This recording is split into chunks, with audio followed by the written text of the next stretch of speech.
Lelaki ni apabila rambut dia panjang sebab menyelahkan kejantanan mereka. Mereka sentiasa bergempur, berperang. Jadi rambut yang panjang ni menunjukkan gah. Dia menambahkan kegerunan kepada pihak musuh.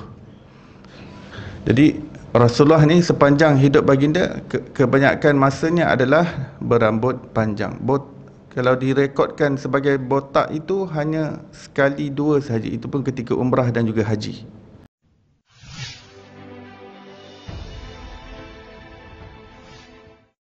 Assalamualaikum warahmatullahi wabarakatuh. Innal hamdalillah, assalatu wassalamu ala Rasulillah Sayyidina Muhammad ibn Abdullah wa alihi wa sahbihi wa man walah, amma ba'd. Subhanaka la ilma lana illa ma 'allamtana innaka antal alimul hakim.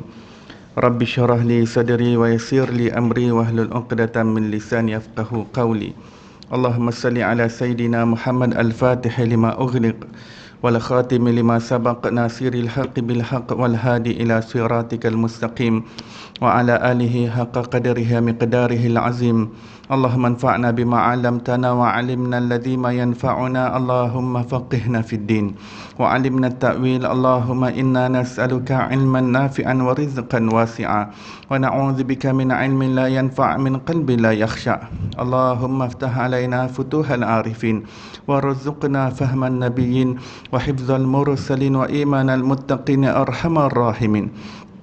Allahumma nawwir qulubana bi'ilmik was'amil abdanana fi ta'atik. Allahumma nawwir qulubana binuri ma'rifatik wa tahhir qulubana an ghairik. Allahumma iftah alaina fathan qariba fi ulumil aqliyati wan naqliyah bijahi sayyidina wa maulana Muhammadin khairil bariyah sallallahu alaihi wasallam. Alhamdulillahi rabbil alamin. Alhamdulillah, segala puji bagi Allah Subhanahu wa taala, pencipta tujuh petala langit dan tujuh petala bumi dan segala perbendaharaan yang berada di antaranya. Selawat dan salam ke atas Nabi junjungan besar kita, kekasih kita Nabi Muhammad sallallahu alaihi wasallam, dan ke atas ahli keluarga baginda, dan ke atas para sahabatnya, dan ke atas mereka yang mengikuti jalan mereka yang terdahulu dengan cara yang terbaik sehingga hari kiamat. Alhamdulillah, muslimin musliman yang dirahmati Allah Subhanahu wa taala, syukur kita pada pagi duha yang berbahagia ini dihimpunkan lagi untuk kita sama menyambung pengajian kitab Syama'il Al-Muhammadiyah yang dikarang oleh Al-Imam At-Tirmizi rahimahullah.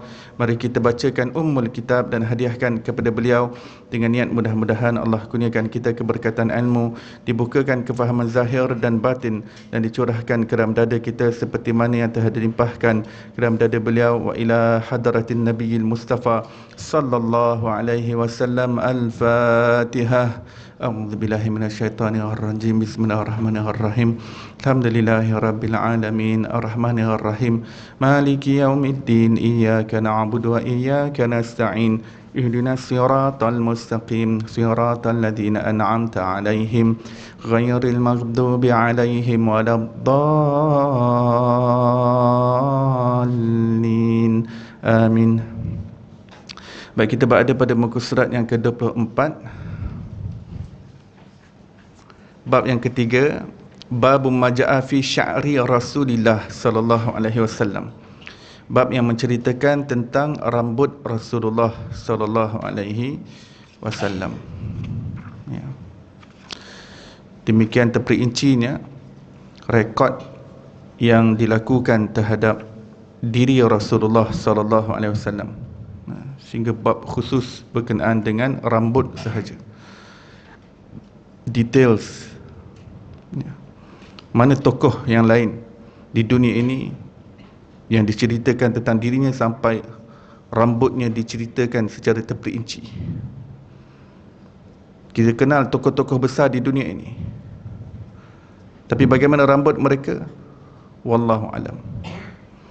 Tapi Nabi Muhammad sallallahu alaihi wasallam bab khusus berkenaan rambut sahaja.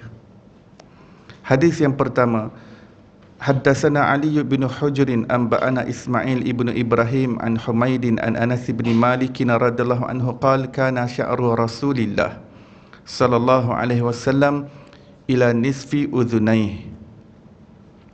Haddatsana Ali, yakni telah khabarkan kepada kami Ali bin Hujr, yakni Imam Ali bin Hujr adalah guru kepada Imam Tirmizi.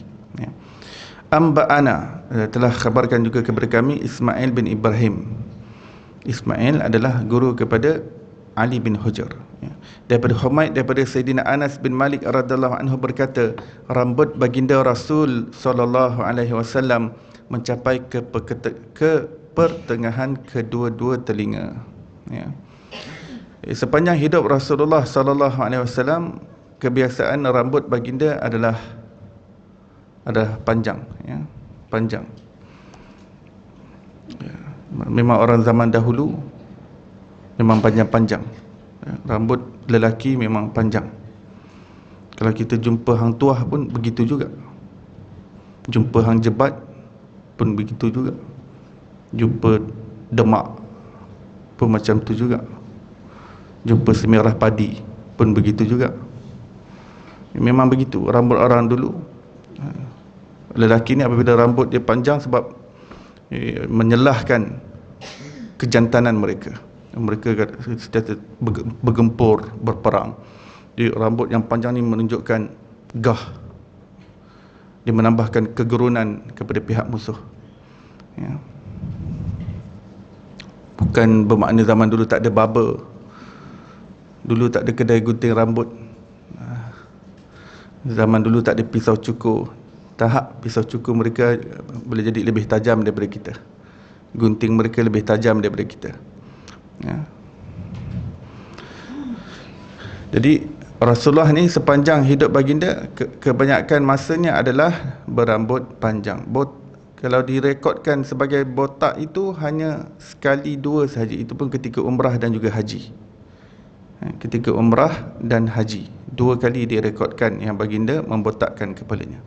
Selain daripada itu, baginda sallallahu alaihi wasallam adalah berambut panjang. Dan hadis yang pertama ini mengatakan rambut baginda itu mencecah kepada panjang, mengurai ke belakang sampai mencecah kepada di sini pertengahan kedua-dua telinganya.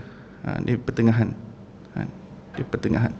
Rambut baginda akan dibiarkan panjang daripada depan, nanti di belakang. Kalau nak potong, baginda akan potong di bahagian belakang. Baginda tak potong berjambul sini, berjambul sana. Ya. Potong nipis bahagian sini, tepi dibiarkan di bahagian atas. Tidak, baginda tidak melakukan yang sedemikian. Bahkan baginda tidak menyukai hal itu dilakukan oleh umatnya yang lelaki. Ya. Baik. Hadis yang kedua, Haddatsana Hannad bin Sari berkata, Haddatsana Abdul Rahman bin Abi Zinad daripada Hisham bin Urwah daripada ayahnya, daripada Sayyidina Aisyah radhiyallahu anha berkata, aku saling bermandi. Aku dan baginda Rasulullah sallallahu alaihi wasallam mandi daripada bejana yang sama. Siapa yang mandi dengan Rasulullah? Sayyidina Aisyah. Baginda sallallahu alaihi wasallam memiliki rambut, yakni terjuntai yang panjangnya sampai di atas bahu dan di bawah daun telinga. Jadi apabila kita sebutkan rambut Rasulullah ini panjang, maka kadang-kala panjang itu berubah-ubah. Sebab rambut kita ni memang makin lama makin panjang. Ya. Kadang-kala Rasulullah bila nak potong pendek tu, baginda pendek sampai pertengahan lehernya. Rambut belakangnya mencecah sampai pertengahan leher. Leher pula. Pertengahan telinga. Pertengahan telinga. Kadang-kadang apabila dibiarkan mengurai tumbuh, rambut tersebut boleh mencecah kepada bahu Rasulullah, atas bahu sedikit Rasulullah, di pertengahan leher Rasulullah, begitu.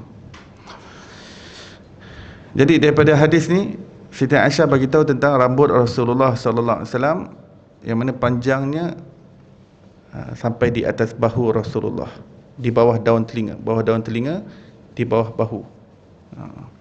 Sudah tentu indah lah. Begitu tampannya Rasulullah dengan rambut panjang yang seperti itu. Ya.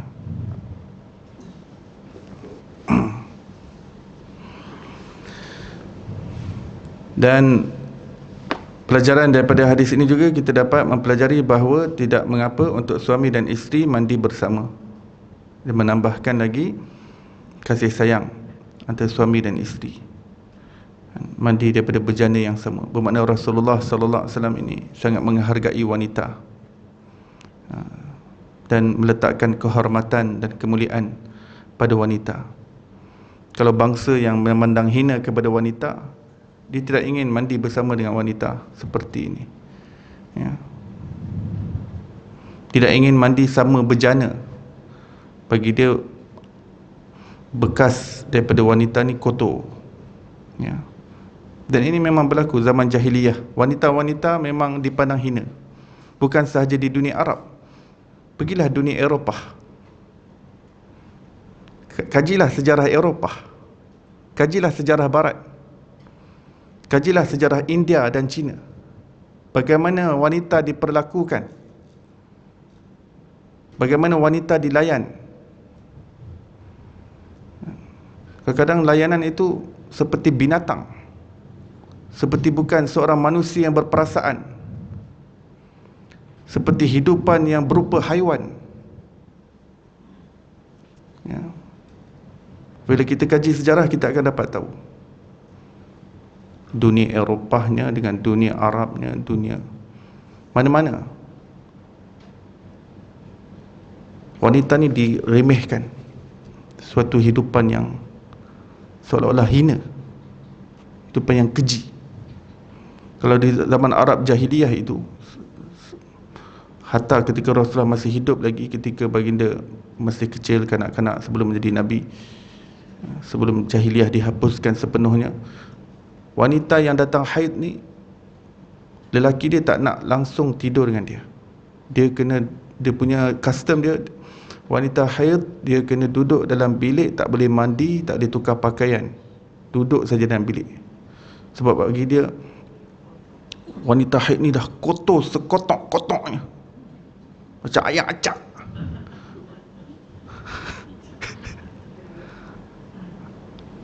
Ayam acak apa? Ayam longkang. Hina. Jadi kotor.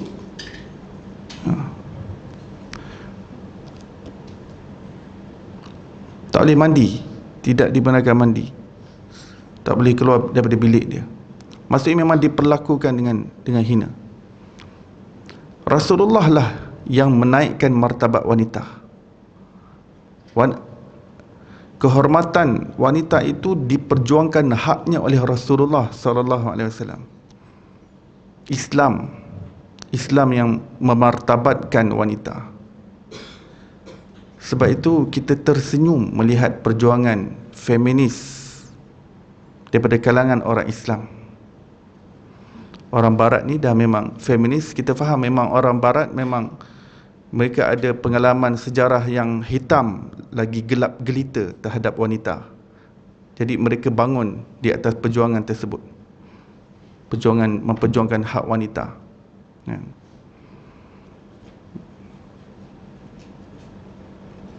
Tapi kalau orang Islam nak ambil perjuangan tersebut, nak pakaikan dalam Islam, memang tak kena lah. Rasulullah adalah tokoh yang menaikkan martabat wanita, yang perjuangkan membebaskan hak wanita. Tiba-tiba ada orang Muslim daripada kalangan orang Islam yang nak jadi feminis, yang ingin memperjuangkan hak wanita dalam Islam. Tak kenalah, ya. Dia kata kenapa, antara contoh yang diperjuangkan sampai syariat pun dipertikaikan. Kenapa lelaki dapat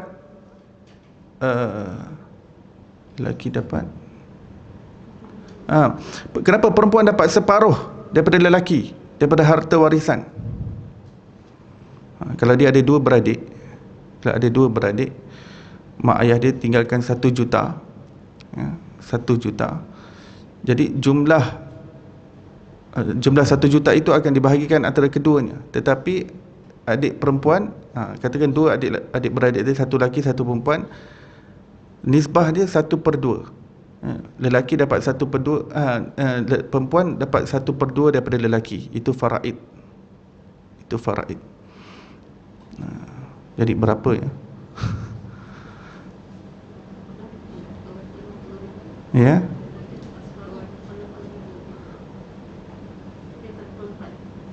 1/4-nya. 1/4 bermakna lelaki dapat 750,000. Perempuan dapat 250,000. Tak separuh juga. Tapi lah maksudnya dia ada kiraan lah. 300 kalau dapat 400, 400.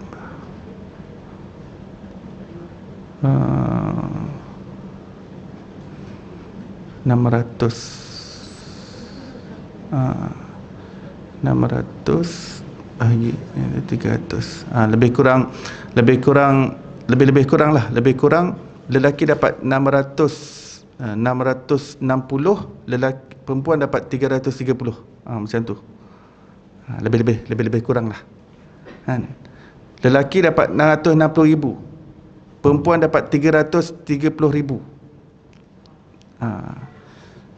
Lelaki dapat 666,000 lah patutnya. 666,666. Perempuan dapat 33,333. Kan itu separuh lah. Itu separuh.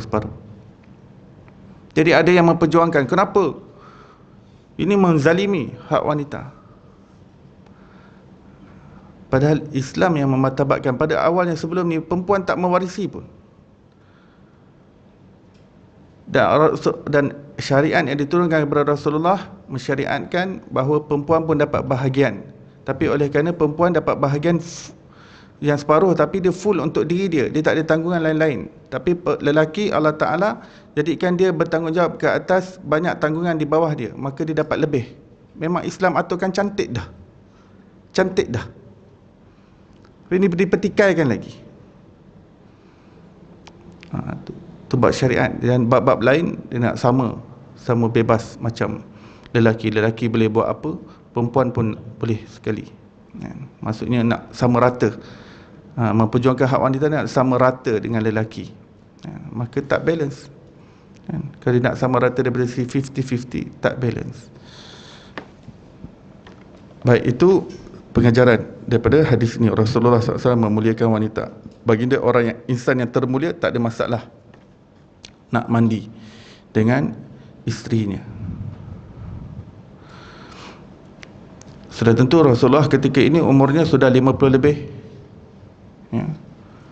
Baginda bernikah dengan Siti Aisyah, umur Rasulullah ketika itu sudah pun 50, umur 50 lebih kurang. Umur 50. Jadi 50-an lah. Bermandi-mandi ni umur Rasulullah pertengahan tu 55, 54 begitu.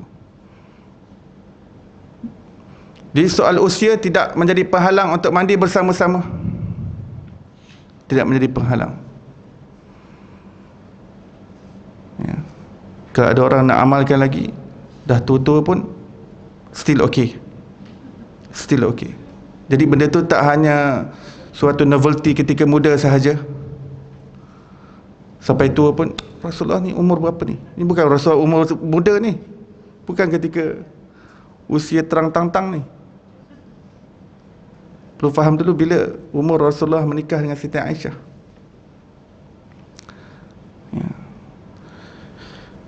Perkara ketiga daripada hadis ini, kita dapat tahu Rasulullah adalah suami yang romantik. Hadis ni panjang lagi, macam mana Siti Aisyah bermain-main dengan berebut-rebut air, ambil air dengan Rasulullah sallallahu alaihi wasallam. Suami yang romantik. Semakin kita mengkaji syama'il Rasulullah sallallahu alaihi wasallam, semakin kita dapat tahu betapa romantisnya Rasulullah sallallahu alaihi wasallam. Semoga Allah kurniakan kita suami yang romantis. Maksudnya suami yang sedia ada tu Allah romantiskan dia. Tak mustahil. Kalau yang sudah romantis tu alhamdulillah. Ada yang jenis dapat suami yang macam ala-ala drama punya kan, jiwang punya, skema Korean punya. Ada orang dapat suami yang jenis, dia ingat dalam drama je macam ni, rupanya real life ada. Masih wujud lagi. Tapi siapa yang menghayati Rasulullah, keromantisan Rasulullah sallallahu alaihi wasallam, ingin mengamalkannya, maka akan mudah baginya. Ya.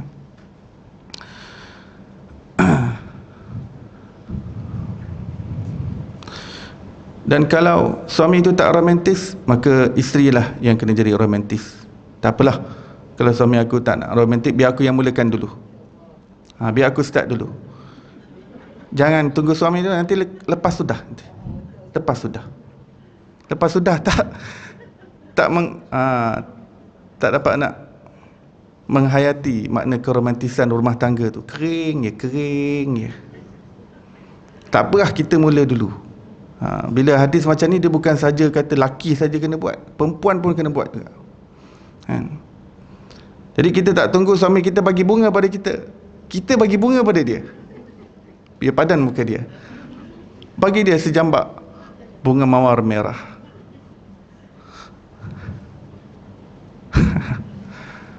Special. Surprise. Kalau kita balik ni, suami kita hadiahkan kita bunga, tak payah sejambak lah, satu tangkai je atas meja. Love you. Bermakna apa kan? Surprise. Ni memang betul-betul surprise. 30 tahun kahwin dah ni. 30 tahun, 40 tahun dah. Bunga rose. Kalau tak warna merah pun tak apa, warna putih pun tak apa dah. Rose putih.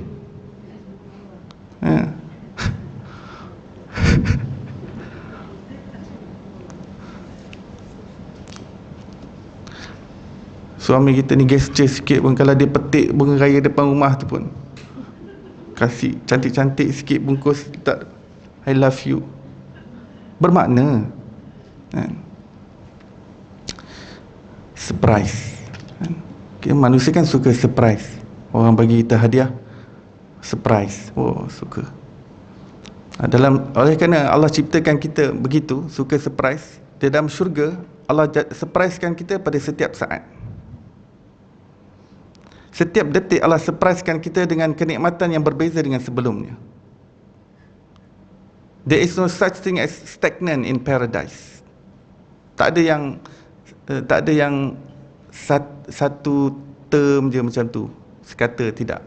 Semuanya bertambah, kelazatan bertambah, kesedapan bertambah, panorama, scenery, pengalaman, kenikmatan dalam syurga, semuanya bertambah in every second. Kita ni kalau setahun, setiap tahun kita dapat surprise daripada manusia pun dah okey. Kadang-kadang setahun berlalu pun tak dapat surprise. Allah surprisekan kita setiap saat. Kita teruja dengan syurga ini pada setiap saat. Kita jakun dengan syurga pada setiap saat, sebab Allah cantikkan dia dan indahkan dia pada setiap saat. Dia tak ada sesuatu yang sekata dalam syurga, tidak.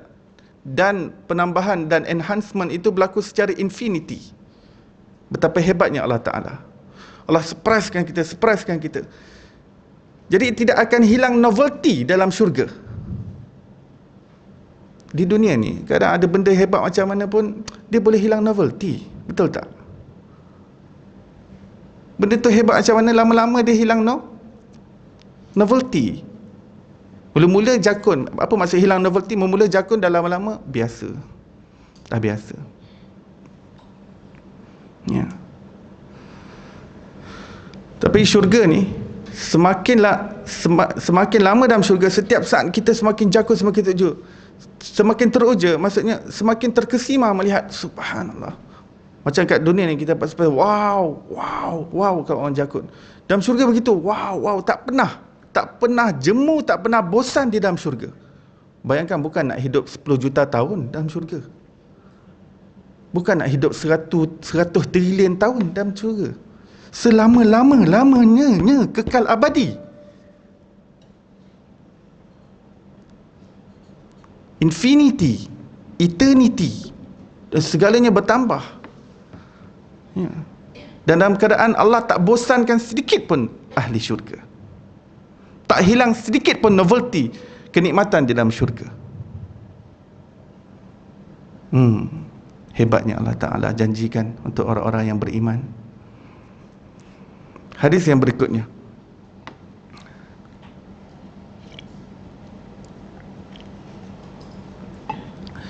Haddatsana Ahmad ibn Mani', haddatsana Abu Qatan, haddatsana Syu'bah daripada Abi Ishaq daripada Al-Bara ibn Azib radhiyallahu anhu berkata, baginda Rasulullah sallallahu alaihi wasallam merupakan seorang yang berbadan sedang, jauh di antara kedua-dua bahunya, yakni Rasulullah sallallahu alaihi wasallam memiliki bahu yang bidang.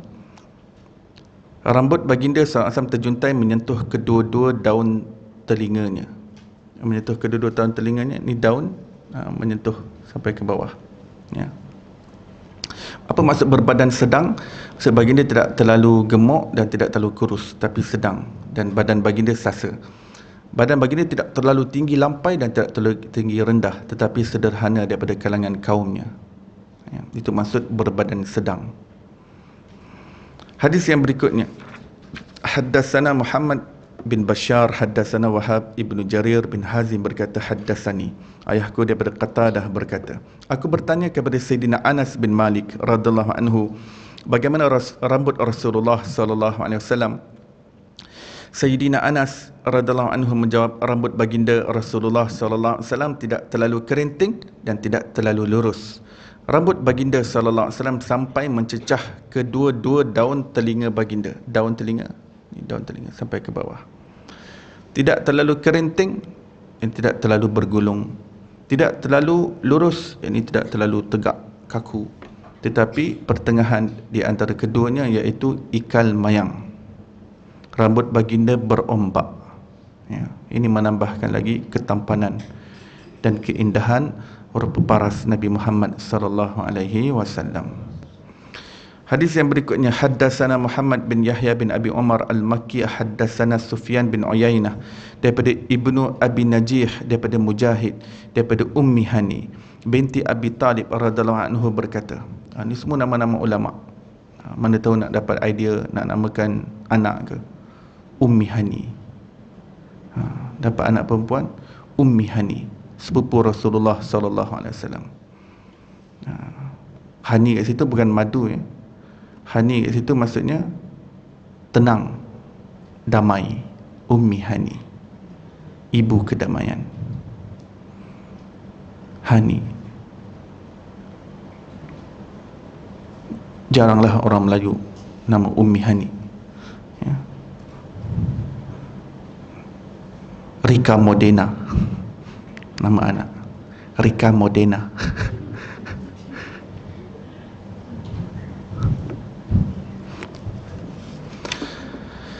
Ummi Hani binti Abi Talib radhiyallahu anhu berkata, baginda Rasulullah sallallahu alaihi wasallam tiba di Mekah ketika Fathu Mekah, yakni pembukaan kota Mekah, dan baginda Rasulullah sallallahu alaihi wasallam membahagikan rambutnya menjadi 4 jalinan. Allah Akbar. Ketika Fathu Mekah, kota Mekah jatuh, semuanya berada dalam tampuk pemerintahan Nabi Muhammad sallallahu alaihi wasallam. Sudah tentu ini signifikan kan peristiwa ni. Ini tempat lahir Rasulullah. Rasulullah diusir daripada tempat ini. Tempat Rasulullah diboikot, tempat Rasulullah diazab, diseksa. Tempat Rasulullah disingkirkan, dipandang hina, diejek, dikeji, dicela, dicaci, dicerca, dimaki, disumpah seranah, disusahkan. Dengan takdir Allah SWT, pada tahun ke-8 Hijrah, Rasulullah masuk ke kota Mekah sebagai pemerintah Mekah. Allah. Ini tempat Quraisy ni, tempat Quraisy bertakhta. Adakah kita tahu bangsa Arab ini, kabilah Quraisy adalah yang teratas sekali? Bangsa-bangsa Arab semuanya memuliakan Quraisy. Dan mereka semua setiap tahun sebelum Rasulullah lahir, mereka semua pergi haji. Dan mereka tahu keutamaan peranan Quraisy dalam menguruskan jemaah haji. Haji ni, jemaah haji ni, wukuf di Arafah, di Muzdalifah, bukan zaman Rasulullah saja. Zaman Nabi Ibrahim ni, semua keturunan Nabi Ibrahim ni, orang-orang Arab ni keturunan Nabi Ibrahim. Baik yang duduk di Yaman, duduk di Oman, duduk di Dubai, duduk di Abu Dhabi, duduk di Qatar ataupun Bahrain, duduk di Syam, kebanyakan mereka keturunan Nabi Ibrahim, Nabi Ismail bin Nabi Ibrahim. Mereka semua mengerjakan haji sebab ini tinggalan nenek moyang mereka. Ya. Orang tawaf sebelum Rasulullah lahir lagi orang sudah tawaf, tapi ialah bercampur aduk lah dengan ada yang tercampur dengan kekufuran, kesyirikan, ambil berhala, ada yang tawaf dalam keadaan tanpa pakaian, macam-macam. Tapi ibadah haji itu memang ada, ritual haji itu memang ada di kalangan bangsa Arab. Jadi orang tahu kedudukan bangsa Quraisy di kalangan Arab. Tak, bila Rasulullah SAW yang juga merupakan Quraisy, tiba-tiba kota Mekah yang menjadi tempat tumpuan seluruh bangsa Arab setiap tahun ini, pemimpinnya adalah Nabi SAW. Ra'aitan nasa yadkhuluna fi dinillahi afwaja. Manusia ketika itu masuk Islam berbondong-bondong. 70,000 daripada Yaman datang waktu Fatah Mekah. Lepas Fatah Mekah berbondong-bondong, bukan saja daripada Yaman, daripada Oman, daripada segenap tempat. Orang-orang Arab semuanya menyerah kepada Rasulullah SAW. Semua orang Quraisy masuk Islam. Bayangkan Quraisy yang dahulu tu, kafir Quraisy kan, kita selalu dengar, semua masuk Islam. Sampai Hindun yang membelah hati Hamzah, memamahnya, pun masuk Islam. Orang bertanya, Hindun, kau kenapa masuk Islam? Dulu kau kata kalau keldai kau masuk Islam, kau takkan masuk Islam. Jadi, aku tak masuk Islam, tapi Islam dah masuk aku. Sebab akhlak Rasulullah sangat hebat ketika Fatah Mekah. Baginda maafkan semua. Yang semua ketika di Mekah dahulu, ketika Rasulullah diseksa, Rasulullah maafkan semua. Terkejut orang Quraisy. Begini. Padahal berada di tapak, di tempat yang kukuh, otoriti, kuasa pemerintahan, askar bawah dia, batalion tentera bawah dia, polis bawah dia, dia boleh balas dendam. Dia berada di kedudukan dan posisi untuk balas dendam. Tapi baginda memilih untuk memaafkan. Memaafkan. Ketika itu dah ramai orang lari daripada kota Mekah. Dia tahu ini peluang yang terbaik nak balas dendam terhadap kita semua. Lari. Bila Rasulullah umumkan kemaafan, terus orang yang tinggal di kota Mekah pecut kuda mereka, panggil balik keluarga-keluarga yang dah tinggalkan. Kata boleh, balik Mekah, Rasulullah maafkan, Muhammad maafkan. Kau biar betul. Serius ke Muhammad maafkan kita semua? Iya. Kau ada muka pembohong kan ni? Ada muka temberang? Iyalah, jom kita balik. Ikrimah bin Abu Jahal dah dekat sepadan dah. Ikrimah anak Abu Jahal balik, terus jumpa Rasulullah, masuk Islam, jadi sahabat yang hebat. Ikrimah dan ramai lagi masuk Islam. Abu Sufyan jadi sahabat yang setia. Anaknya Sayyidina Muawiyah, isteri Abu Sufyan, Hindun yang upah Wahsy tu, bunuh pakcik Rasulullah SAW, jadi sahabat yang setia.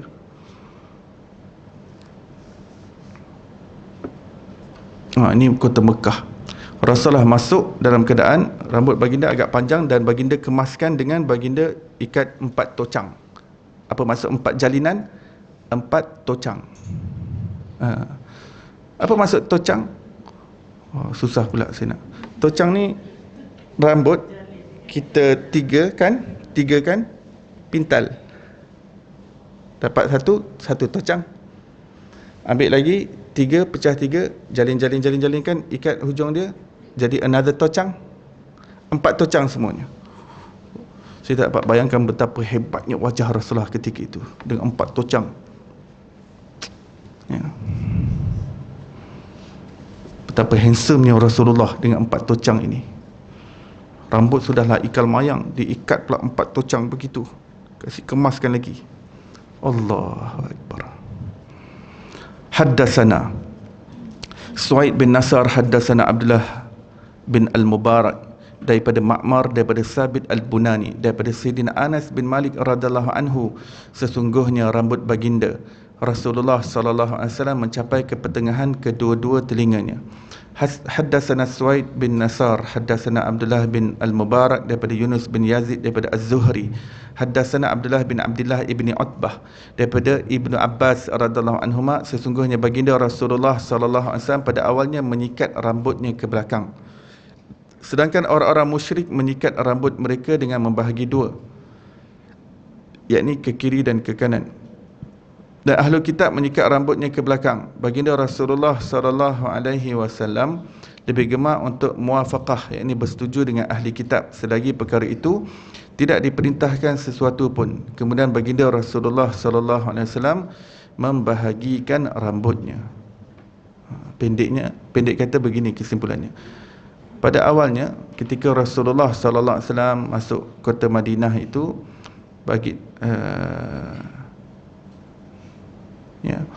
sama ada di Madinah ataupun ketika di Mekah lah, tapi nampak gaya di Madinah. Baginda SAW apabila sikat rambut, pada asalnya baginda sikat ke belakang. Sikat ke belakang. Sebab apa? Sebab Ahlul Kitab apabila mereka sikat ke belakang. Jadi baginda lebih dekat, lebih suka untuk meniru gaya orang Ahlul Kitab nak berbanding orang musyrik. Orang musyrik apabila mereka sikat belah tengah. Ni apa maksud belah tengah? Maksudnya macam mula kita sikat ke belakang, lepas tu kita sikat ke tepi. Bagi dua macam ni. Ya. Tapi rambut Rasulullah panjang lah kan. Maksudnya bagi dua begitu, nanti kemudian rambut baginda akan diselitkan di atas telinga. Jadi kenapa? Kerana Rasulullah SAW pertamanya lebih nak menghampiri Ahlul Kitab. Kerana Ahlul Kitab ni ajaran mereka ajaran Tauhid. Jadi Rasulullah lebih gemar untuk nak lebih mirip dengan Ahlul Kitab dalam sikat rambut. Tapi nampak gaya sebenarnya Rasulullah lebih suka belah tengah. Nampak gaya Rasulullah sebenarnya lebih suka belah tengah, tapi Rasulullah sengaja nak ikut Ahlul Kitab dulu, belah tengah. Pertama dengan sebab supaya lebih mirip dengan orang yang ada sentuhan kitab yang terdahulu yang diturunkan kepada Nabi-Nabi. Walaupun mereka dah banyak terpesong, tetapi mereka masih banyak berada dalam kepercayaan Tauhid. Dan yang kedua, Rasulullah ingin mengambil hati mereka. Mengambil hati siapa? Ahlul Kitab. Memang banyak dalam hadis kita jumpa Rasulullah melakukan sesuatu yang nak ambil hati Ahlul Kitab supaya mereka tertarik dengan Islam. Contohnya Nabi SAW menghadap ke kiblat Masjid Al-Aqsa, Palestin. Ketika Ahlul Kitab sangat mengagungkan Palestin, mereka tak agungkan Mekah. Ahlul Kitab mereka mengagungkan Palestin. Jadi bila perintah sembahyang turun, Rasulullah SAW menghadap ke Palestin selama 16 bulan. Ya. Kemudian dipindah kiblat tersebut ke Kaabah, Mekah. Kenapa? Nak ambil hati Ahlul Kitab. Tapi apabila mereka nampak tak berapa nak berminat juga, tu yang Rasulullah sangat-sangat meminta daripada Allah, meminta izin untuk ditukarkan kiblat semula ke Kaabah, dan ia diperkenankan. Demikian juga dengan rambut. Apabila Rasulullah tengok sudah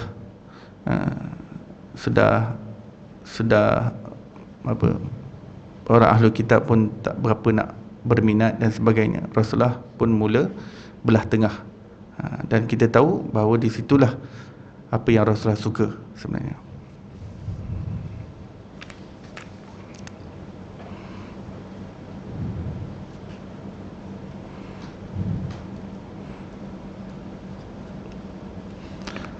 Baik.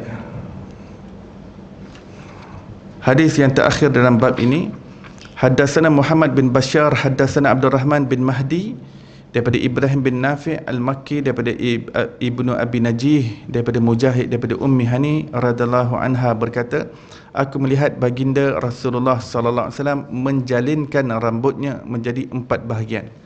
Menjalinkan maksudnya mentocangkan rambutnya, mengikat menjadi tocang.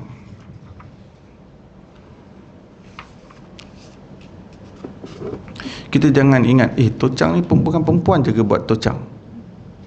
Ya. Kalau kita pertikai di situ, nanti kita pertikai rambut panjang Rasulullah SAW. Bukan perempuan je ke patut rambut perempuan? Kenapa Rasulullah menyerupai perempuan pula? Ya. Jadi kita kena faham latar belakang sesuatu tempat, zaman, masa. Ya. Kita ni lelaki yang berambut pendek ni baru zaman moden ni. Bila ada etika kerja, kod pergi sekolah, etika, barulah dirapikan, dipotong rambut dan sebagainya. Tapi orang-orang zaman dulu ni, hatta tok nenek moyang kita di alam Melayu ni pun berambut panjang, lelaki. Ya, dia bukan sesuatu yang menyerupai perempuan. Ya. Jadi lelaki memang berambut panjang. Bukan saja Rasulullah, pada sahabat-sahabat yang lain juga berambut panjang. Ya. Bukan saja di dunia Arab. Kalau zaman dahulu ni memang di mana-mana pun, dunia Eropah ke, dunia alam Melayu ke, alam Cina ke, memang rambut panjang. Kalau sejarah di Cina tu, rambut panjang tu lagi panjang tu, tocang dia tu sampai ke pinggang. Jadi kita jangan ingat tocang ni khusus perempuan, rambut panjang khusus perempuan. Ini juga sesuatu yang unisex. Lelaki pun boleh, perempuan pun boleh. Cuma dalam agama kita ini diambil kira adat setempat, budaya setempat. Kalau seseorang itu berada di satu tempat yang kalau dia berambut panjang boleh menimbulkan fitnah kepadanya, maka tak perlu dia berambut panjang. Mereka kalau dia betul-betul ikhlas nak ikut sunnah, nak berambut panjang, ni untuk lelaki ya. Maka kalau dia nak ikut sunnah, ya, maka dia kena fahamkan orang sekeliling dia, kenapa dia berambut panjang. Ya. Jangan dia berambut panjang sebab nak tiru rockers.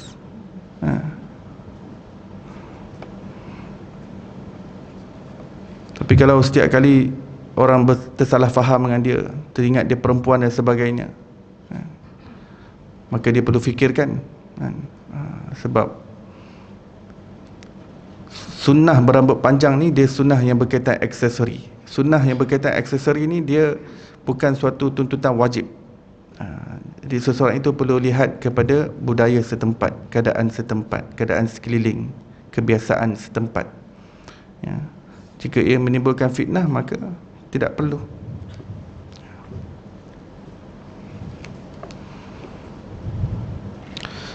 Dan jika seseorang itu benar-benar ingin mengikuti sunnah Rasulullah, dan kita yang lihat lelaki yang berambut panjang, kita semua kena bersangka baik bahawa hatinya itu benar-benar ingin mengikut sunnah Rasulullah sallallahu alaihi wasallam. Jangan kita ingat dia ni berlekutu ke apa ni. Kita jangan bersangka buruk. Oh, dia ni terkesan dengan apa ni, Nirvana ke, terkesan dengan rockers mana ni, rock kapak ke apa ni, rambut panjang,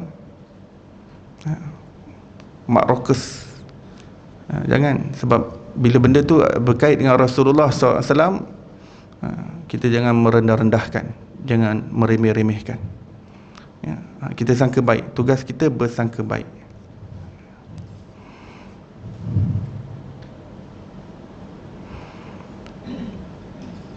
Dan perempuan memang sepatutnya berambut panjang lah, yang sepatutnya berambut panjang. Panjang-panjang mana ni? Panjang macam mana? Dia pun tidak ada ukuran yang khusus bila kita panjang tu, kan? Tapi kita dapat tahu bahawa kalau kebiasaan lelaki itu, Rasulullah SAW berambut panjang itu atas bahu, maksud secara kebiasaan, maka panjangnya rambut wanita itu adalah melebihi bahu, kan? Sama ada menyentuh bahu ataupun bawah daripada bahu, itu panjang. Kalau nak potong pendek. Perempuan tu pun kata, saya tengok Rasulullah pun mencecah daun telinga, saya pun nak buat daun telinga juga, kan? Itu dia kena minta izin suami dia. Kalau suami dia izinkan, bolehlah.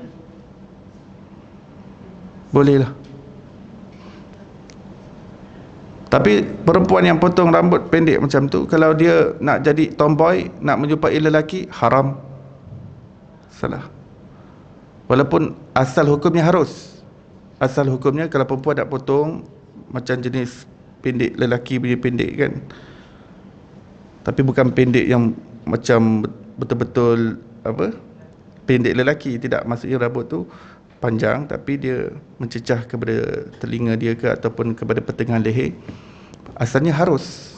Tapi kalau dia buat untuk menyerupai lelaki, sebab dia nak jadi tomboy, haram. Lelaki begitu juga, walaupun pada asalnya untuk memanjangkan rambut itu harus kan? Tapi kalau dia nak buat tu sebab nak menyerupai perempuan, haram. Haram. Lelaki yang nak panjangkan rambut dia sebab nak menyerupai perempuan, perbuatan itu dilaknat oleh Rasulullah SAW. Siapa lelaki yang nak menyerupai perempuan dan perempuan nak menyerupai lelaki, perbuatan itu dilaknat oleh Allah dan Rasulnya sallallahu alaihi wasallam. Jadi perempuan yang nak potong rambut lebih pendek daripada kebiasaan panjang rambut wanita, nak pendek sini ke, kadang mungkin dia pakai tudung rimas ke, dia kena minta izin suaminya. Kalau suaminya tak izin, tak boleh.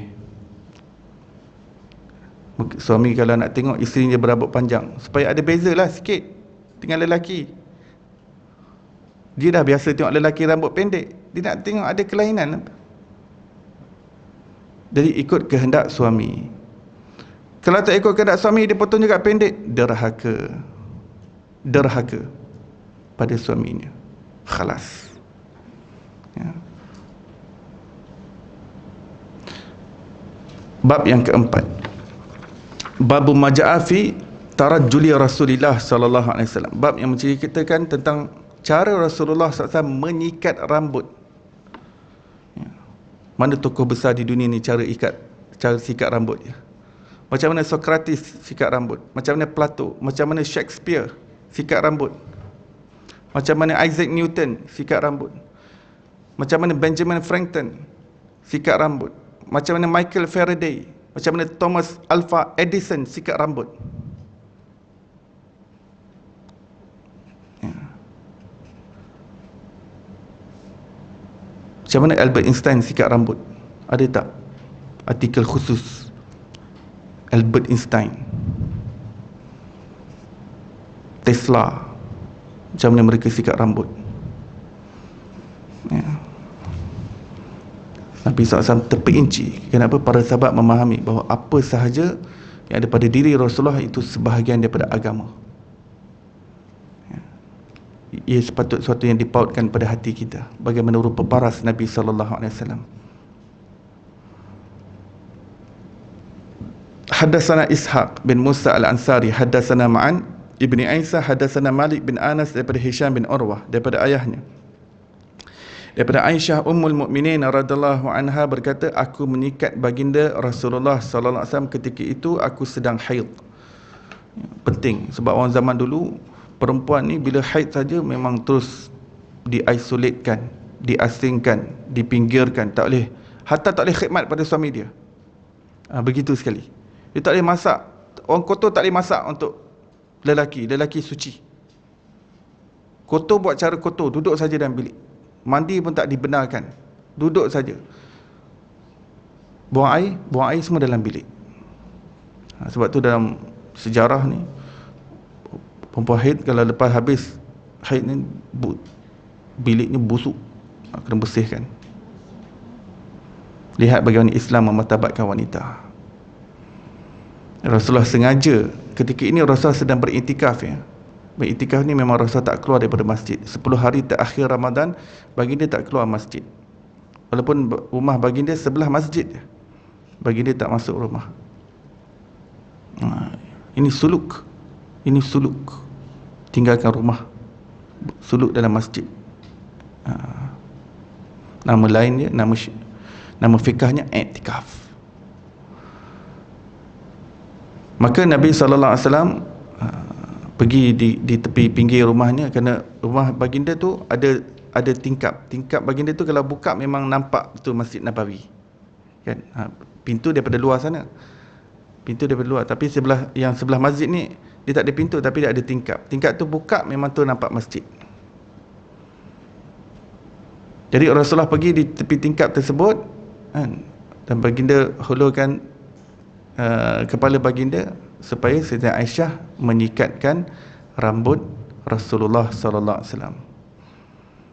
Ini pun tanda Islam memartabatkan wanita dan betapa romantisnya Nabi sallallahu alaihi wasallam. Jadi kalau suami kita tak pernah halakan kepala dia pada kita, kita sendiri ambil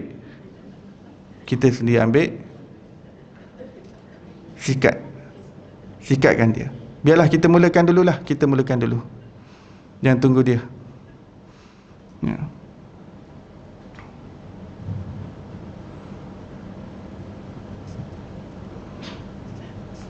Kalau dia dah tak ada rambut, picit-picitlah kepala dia tu.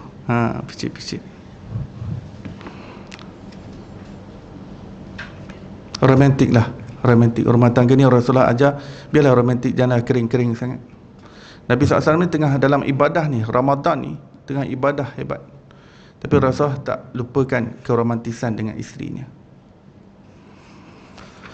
Haddatsana Yusuf bin Isa, haddatsana Waqi', haddatsana Ar-Rabi' bin Sabih daripada Yazid bin Aban Ar-Raqashi daripada Sayyidina Anas bin Malik radhiyallahu anhu berkata, baginda Rasulullah sallallahu alaihi wasallam banyak meminyakkan rambut dan janggutnya dan banyak menutupi kepalanya sehingga penutup kepala itu berminyak, seperti pakaian baginda sallallahu alaihi wasallam itu pakaian penjual minyak kerana banyaknya minyak pada kain tersebut.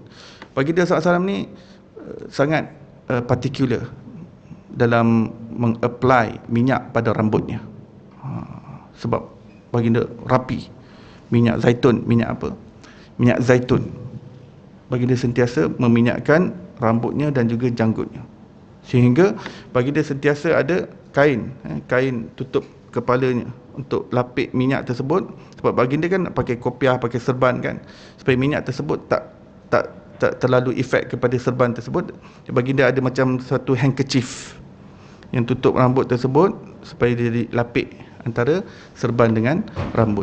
Kadang-kadang menitis juga, minyak zaitun tersebut kadang menitis dan terkena pakaian Rasulullah SAW. Itu yang sahabat mengatakan kadang-kadang pakaian Rasulullah ni seolah-olah pakaian penjual minyak sebab kesan-kesan minyak yang terjatuh. Padahal itu adalah sebab Rasulullah sangat particular dalam pemakaian minyak zaitun pada rambut dan juga janggutnya. Rapi.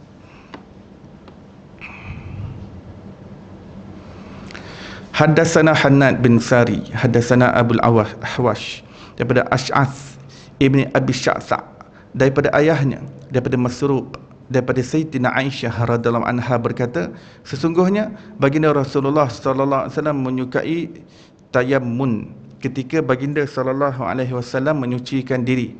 Apabila hendak bersuci juga mendahulukan yang kanan ketika menyikat rambut apabila hendak bersikat, dan mendahulukan yang kanan ketika memakai sandal apabila hendak bersandal. Jadi baginda SAW suka mengutamakan tayammun. Apa itu tayammun? Mendahulukan yang kanan, mengutamakan yang kanan berbanding kiri. Sebab apa? Kanan ni lambang tuah, kanan lambang laki, kanan lambang keberkatan. Bahkan perkataan yamin bahasa Arab tu kan, tangan kanan dia panggil yumna. Yumna ni maksudnya keberkatan daripada perkataan yamin. Tu negeri Yaman. Yaman tu maksud dia keberkatan. Yaman. Maksud Yaman selain daripada kanan maksudnya berkat. Jadi berkat dengan kanan memang berkait antara satu sama lain. Sebab sesuatu yang berkaitan dengan kanan Rasulullah lebih utamakan sebab dia berkait dengan keberkatan. Jadi di situ Rasulullah mengajarkan kita untuk beroptimistik. Melakukan sesuatu dengan mengharapkan tuah dan nasib yang baik kepadanya adalah sesuatu yang dibenarkan dalam Islam. To take a good omen in English. To take a good omen. Ada satu perkara yang kita nampak berlaku, oh ni tanda baik ni.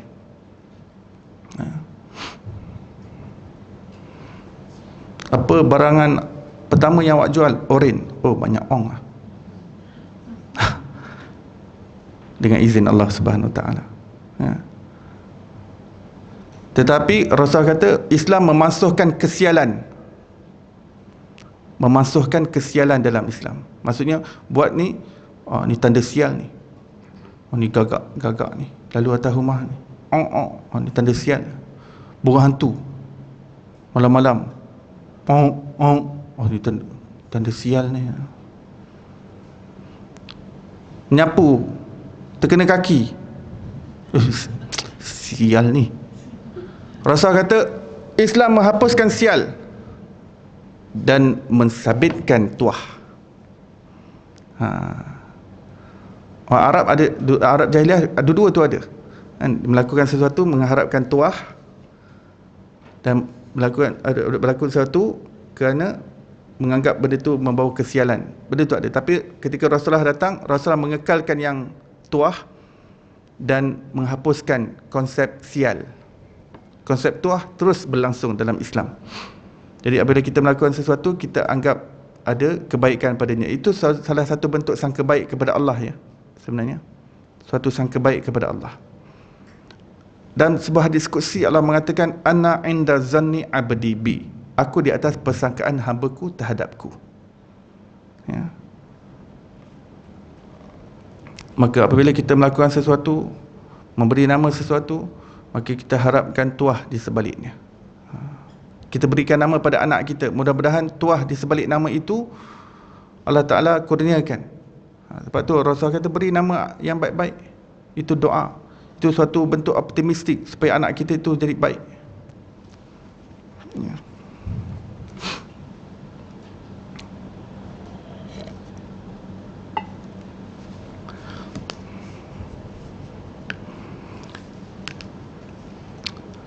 Saya tanya mak dengan ayah saya, siapa yang beri nama saya Iqbal? Sebab orang kawan-kawan kat sekolah ejek kita kebal. Ejek-ejek ni kat sekolah biasa ya.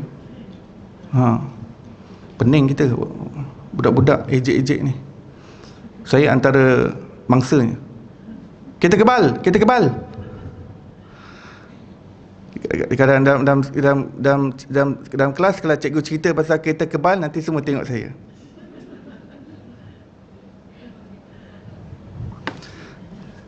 Saya pun tak boleh nak kata apa. Kereta tank, ada yang panggil kereta tank. Kadang yang nasty tu bebal, dia panggil bebal. Bebal. Semua yang berkaitan dengan Iqbal semua. Jadi saya balik jumpa mak ayah, siapa yang idea siapa ya beri nama saya Iqbal ni? Abah. Mak saya kata. Saya pun tanya abah, abah dapat mana nama Iqbal ni? Saya tengok kat sekolah tak ada pun orang nama Iqbal. Saya lahir tahun 81. Waktu tu tak ada orang sangat nama Iqbal. Sampai sekarang pun yang sebaya saya memang jarang saya jumpa nama Iqbal. Kemudian baru. Jadi ayah saya kata dapat idea daripada satu orang ilmuwan daripada Pakistan, Sufi, ulama Sufi, ilmuwan, pemikir, nama dia Muhammad Iqbal. Oh, saya kata okey lah, okey. Ilmuwan. Niat ayah. Ayah ni suka membaca. Daripada dulu memang dalam rumah dah memang ada library. Library di rumah ni memang ayah memang particular lah, pembaca.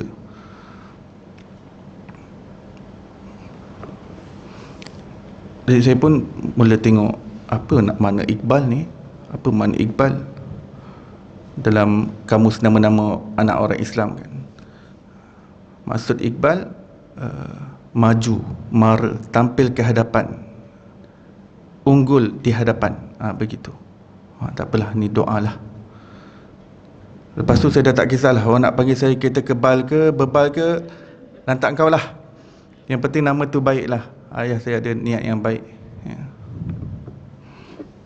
Mudah-mudahan anak dia ni jadi ilmuwan. Mudah-mudahan ya.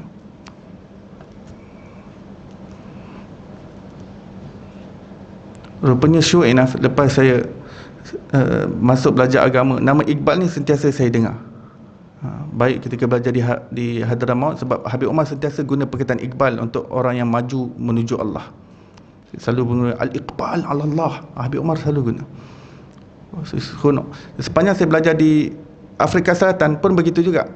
Kerana ketika saya belajar di Afrika, yang ajar saya ini Maulana daripada India dan Pakistan. Kalau mereka mengajar, mereka pasti akan memetik ilmuwan bernama Muhammad Iqbal tadi. Allamah Iqbal ne kaha kuch hota hai.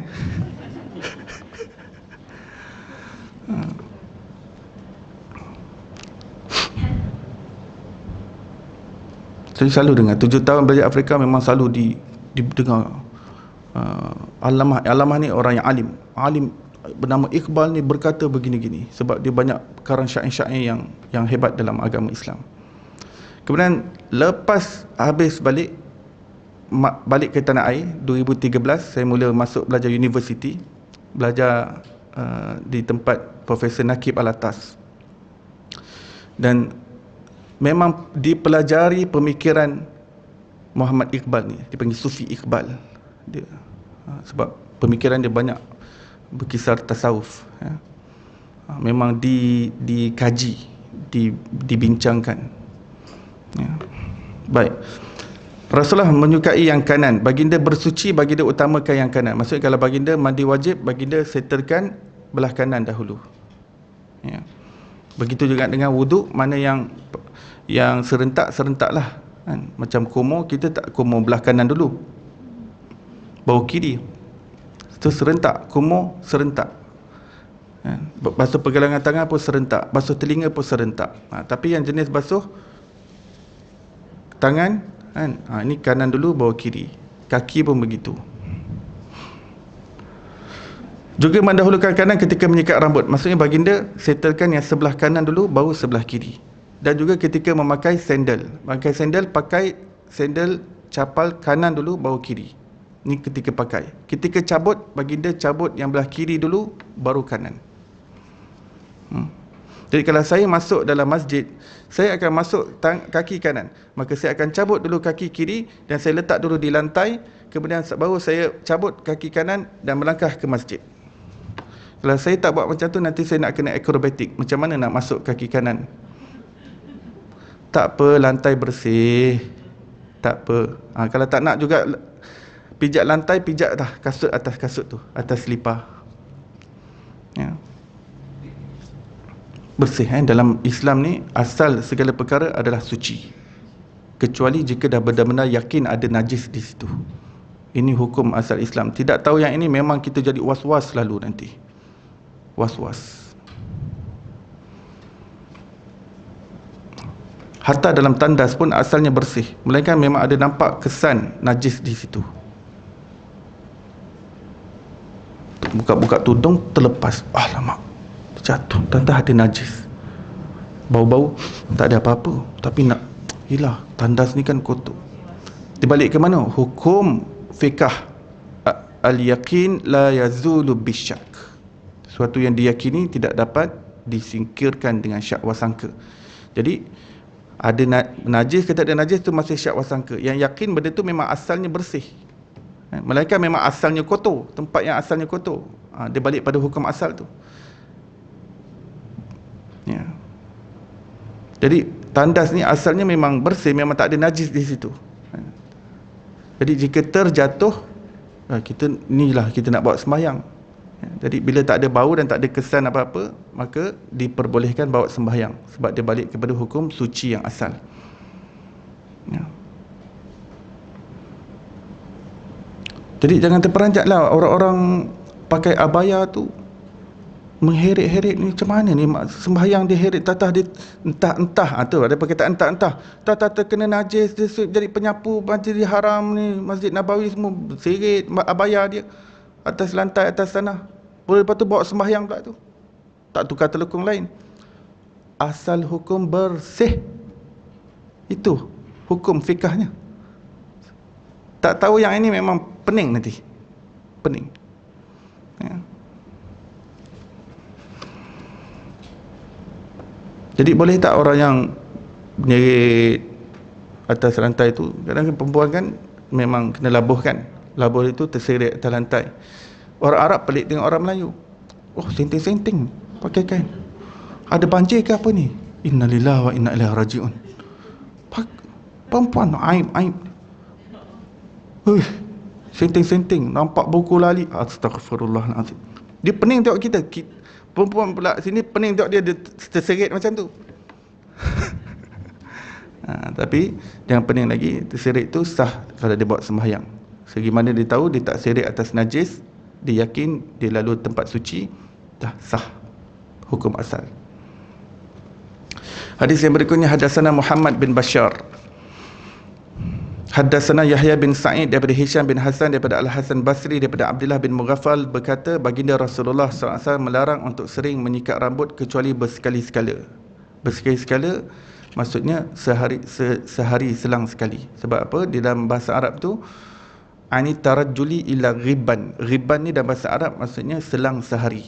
Maksudnya baginda ni tak suka sikit-sikit sikat. Sebab tu ada konsep pakai kopiah. Jadi taklah nak kena berdandan je rambut tu, nak kena berselun je rambut tu. Lelaki ni dia ada kejantanan dia sendiri, banyak lagi kerja kat luar sana daripada nak duduk depan cermin. Bagi perempuan lah duduk bersolek-solek depan cermin ni. Lelaki kadang depan cermin kadang mengalahkan perempuan, nak betulkan jambul dia tu. Ya Allah, mana nak pergi pas pergi sekolah ni, mengalahkan perempuan kadang-kadang. Rasulullah tak sukalah lelaki nak bersolek-solek lama-lama depan kasih perempuan lah. Lelaki ni jantan, rijal, berani. Dia sekali-sekala. Rasulullah pun sekali-sekala. Tak sibuk sikit-sikit rambut, sikit-sikit rambut. Ya. Banyak benda penting nak buat. Ya. Hadis yang terakhir, hadatsana Hasan bin Arafah, hadatsana Abdus Salam bin Harb daripada Yazid bin Abi Khalid daripada Abi A'la Al-Audi daripada Humaid bin Abdurrahman daripada salah seorang sahabat Nabi sallallahu alaihi wasallam, sesungguhnya baginda Nabi sallallahu alaihi wasallam menyikat rambutnya sekali-sekala. Kenapa datangkan dua hadis makna sama? Yang sebelum ni pun sama juga maknanya, ni pun sama juga. Okey, dalam ilmu hadis, bila perawi berbeza itu dikira sebagai hadis yang lain, walaupun kita nampak sama je. Nabi SAW menyikat rambut sekali-sekala, sebelum tu pun sebut juga. Tapi kedua-dua tu dah kira dua hadis yang berbeza sebab nama perawi berbeza. Kalau semua perawi sama kecuali satu perawi je pun berbeza, itu dah kira hadis yang lain. Sebab tu kita dengar ada ulama yang menghafal berjuta-juta hadis. Macam mana boleh berjuta-juta hadis? Padahal sahabat yang paling rapat Nabi SAW yang meriwayatkan hadis semua tak sampai 10,000 hadis semua sekali. Tak sampai 10,000, campur yang Sayyidina Abu Hurairah, campur Sayyidina Anas bin Malik, campur Sayyidina Aisyah, campur Sayyidina Abdullah bin Mas'ud, Abdullah bin Abbas, campur-campur semua tak lebih. Biasa tak lebih daripada 10,000 hadis. Macam mana ada ulama boleh 100,000, 1 juta hadis? Kerana apa? Kerana jalur periwayatan yang berbeza menyebabkan hadis tu dikira sebagai hadis yang berlainan. Jadi didatangkan juga ni sebagai penguat. Jadi penguat. Dia datang bukan daripada satu jalur, tapi jalur yang lain pun dia jadi penguat kepada fakta yang diketengahkan. Wallahu alam. Sampai di situ. Semoga Allah Ta'ala tambahkan kecintaan kita melalui penambahan pengenalan kita kepada Rasulullah sallallahu alaihi wasallam menerusi pengajian Syama'il. Mudah-mudahan Allah kumpulkan kita dengan baginda sallallahu alaihi wasallam dan menempatkan kita dalam syurga Firdaus bersama Rasulullah sallallahu alaihi wasallam. Moga kita diberi kemuliaan mendapat minum daripada tangan mubarak Nabi sallallahu alaihi wasallam di Al-Kautsar. Moga dengan keberkatan baginda kita semua dikurniakan husnul khatimah dan dijauhkan daripada su'ul khatimah. Wa sallallahu ala sayyidina Muhammadin wa ala alihi wa sahbihi wasallam. Walhamdulillahi rabbil alamin. Baik, kita tangguh majlis kita dengan tasbih kifarah dan surah wal asr. Subhanallah bihamdi, subhanakallah bihamdika, asyhadu an la ilaha illa anta wa astaghfiruka wa atubu ilaik. Bismillahirrahmanirrahim. Wal asr. Innal insana lafi khusr illa alladhina amanu wa amilus salihat wa tawassaw bil haqqi wa tawassaw bis sabr.